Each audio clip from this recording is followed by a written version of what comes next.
Ya, itulah yang dinamakan gut-brain axis. Hmm. Jadi otak dan pencernaan kita itu saling terhubung, saling berkomunikasi. Ada satu jalur khusus. Makanya saluran pencernaan kita ini dinamakan otak kedua. Oh, oke. Jadi kalau misalkan lambungnya bermasalah ataupun pencernaan yang bermasalah gitu ya, secara keseluruhan itu akan berpengaruh ke pikiran kita. Ada kecemasan, nggak bisa tidur, terus overthinking. Kemudian sebaliknya, apabila kita diliputi kecemasan, pikiran, ketakutan, itu akan juga membuat lambung kita bermasalah. Tiba-tiba diare, tiba-tiba konstipasi, sebaliknya dari diare gitu ya, konstipasi, nggak bisa BAB. Contoh, kita ngerasa tidak nyaman di tempat yang baru. Biasanya pagi-pagi kita ke belakang atau BAB. Nah, ini enggak ya? Ya juga ya. Ya.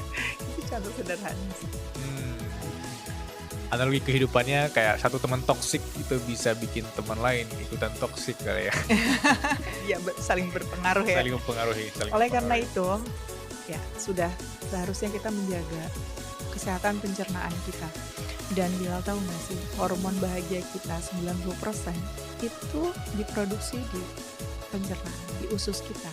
90% hormon bahagia. Serotonin. Oh iya, serotonin. Dan tentu kesehatan organ pencernaan sangat berpengaruh dengan happiness kita.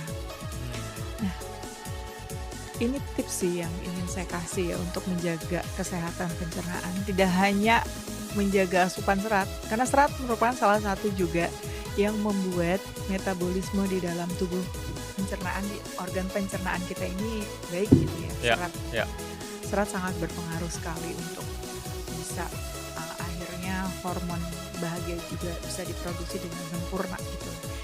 Tapi selain itu, makanan bakteri baik di usus itu juga harus diperhatikan, prebiotik, probiotik. Itu yang seringkali luput dari pandangan kita ya, bahwa kayaknya itu cuma tambahan aja. Padahal itu adalah hal yang paling utama untuk menjaga keseimbangan flora baik kita di usus. Kalau misalkan semuanya bisa kita jaga keseimbangannya, balik lagi ke keseimbangannya, insya Allah semua organ kita juga akan sehat. Dan aku baca salah satu resep dari sini ya, dari buku ini ya. Untuk lambung bisa dimulai dengan sesederhana